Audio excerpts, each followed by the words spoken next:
All right, howdy, folks. Welcome back to another video here on the YouTube channel.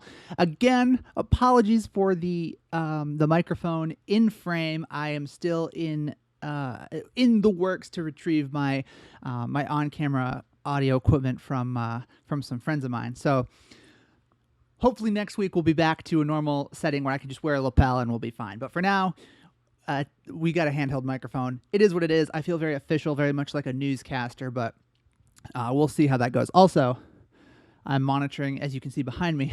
Maybe, I'm not sure. I'm not looking at the levels as I record, so I'm trying to be cognizant of like how loudly I'm speaking. I'm trying to be consistent and not too. I don't know. It's an interesting experiment. We'll see how this works. Anyways, welcome to today's video. Today, I am going to be making some cookies. But not the kind you're probably thinking of. So cookies in the video production and film industries are devices that alter the light. So if you can see behind me, you've got these the sun coming through the blinds, right? That's essentially what a cookie is. It takes a source of light and you put that light through something and it changes the property of that light. So for example, the sunlight passing through my blinds creates this pattern on the wall. Now, what we can do in the video production world is actually do this sort of manually with our just lights and some cookies. Now, I don't have any cookies on me, but I do have foam core. So what I'm going to do in this video is actually do some DIY cookies. I'm going to cut this up, do a couple, I'm going to cut this in half. So we'll have, we'll be able to do 2 cookies today. We'll do one simulating window blinds, and then we'll do sort of the standard,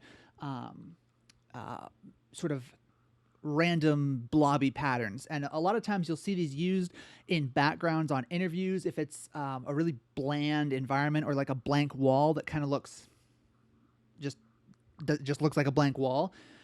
You can oftentimes find the solution to make that a little more interesting.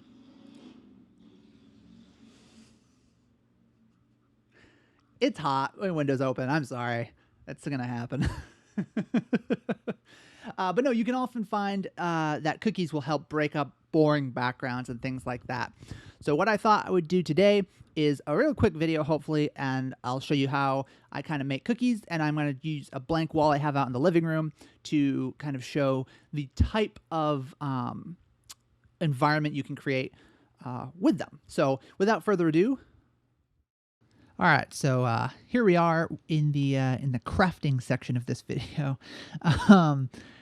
Just measuring out the foam core here. Basically, you want to split it in half just so that we have the ability to make 2 different types of cookies. I'm only going to do one for this video. We're just going to do the sort of window blind slat simulation. For this one, I am going to go ahead and do the other one in a just sort of a generic cookie pattern. There's a couple different common ones just to help kind of create an interesting background. But as you can see here, I'm just basically taking the X-Acto knife, cutting the foam core down in half, and what we'll do from here is essentially go through and measure out the dimensions that we want to cut into the foam core. So yeah, you just want to leave a little bit of an area around the edge of the foam core, not only to allow for the structural stability to kind of remain intact, but also just to give you an area to clamp onto in order to mount it onto something. You can also attach a clamp that attaches, or a type of clamp that attaches to like a light stand or something like that. But as you can see here, I'm just basically going through with a Sharpie, marking out the areas that I want to cut out. And from here, what we're going to do is continue on to the X-Actoing section. So as you can see right here, I've essentially marked with an X the panels that I'm going to cut out, and every other panel is going to be cut out. Every other panel is going to remain there to block the light. And this will create sort of that window blind effect that we'll take a look at here once we get everything set up with lights and whatnot. So I'll go ahead and skip this part. It's a little bit monotonous. Just take your time, and you know, the edges don't have to be necessarily perfect. Generally speaking, if it's not perfect, not a problem at all. Clearly this one's not perfect, and I think it turned out just fine.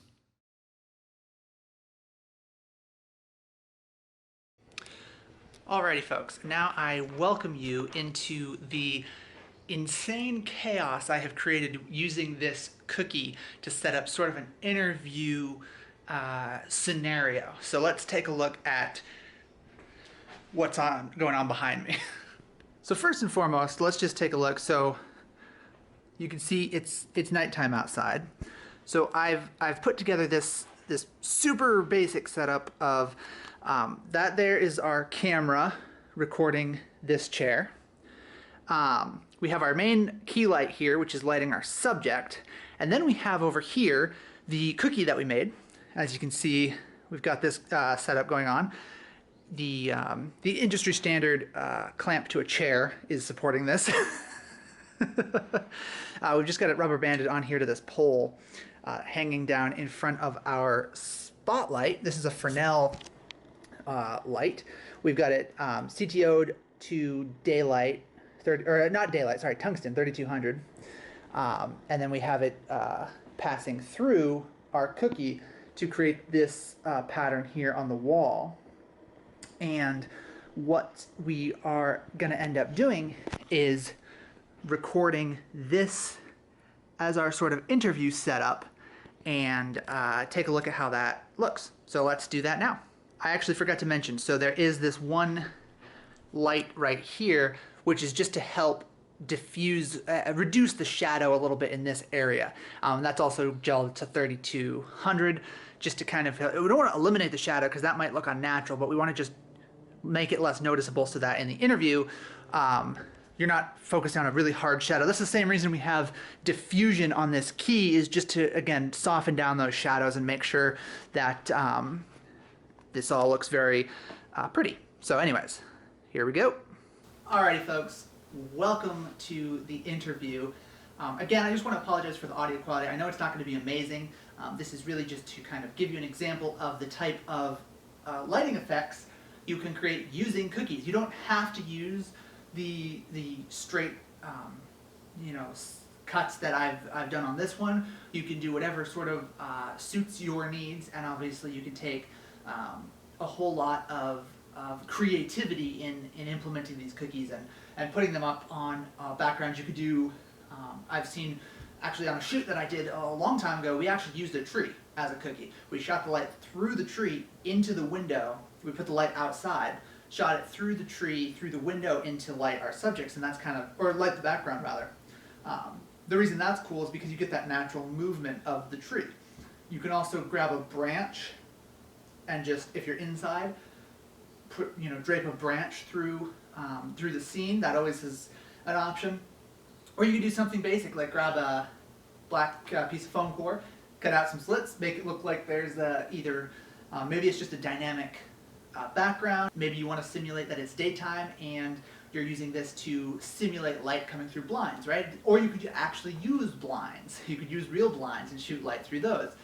There's a lot of different options, and it really comes down to your creativity and the amount of time you're willing to put into creating them. But once you have a kind of a set, even if it's just foam core or some basic stuff like that, you can kind of keep this on you and always be able to spice up a background. Let's take a look at what this scene would look like without the cookie and kind of contrast that.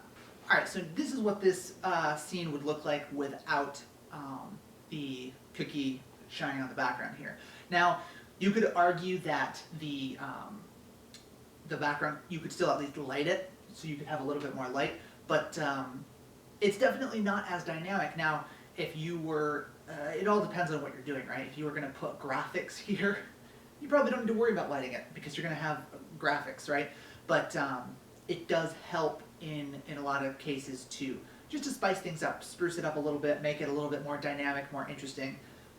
Or again, from another perspective, if you're trying to simulate a certain look or a certain time of day, you could also do that. So I wasn't planning on including any of this footage, but I thought it was an interesting example of some of the other interesting ways you can use cookies to simulate different things or create an atmosphere that maybe is very stylized. So this is these are just a couple shots that I took of myself, and I killed the key light and I just used the light from the cookie and really created sort of that really contrasty, very noir look. So it's another option. Thought I'd throw it into the video to give you another example of some of the things you could do and some of the creative ways you can use cookies to mold a scene to help tell whatever story it is you're trying to tell.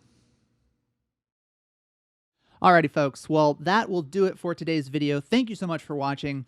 If you learned something, hopefully you'll be able to apply it in a future project you're working on. If you're not in the film or video industry, then hopefully you learned something a little bit about a behind-the-scenes look at how certain lighting effects can be achieved. And regardless of whether or not you're in the industry, I really appreciate you taking the time to watch this video. Thank you very much, and I'll see you next week. Have a good one. Bye-bye.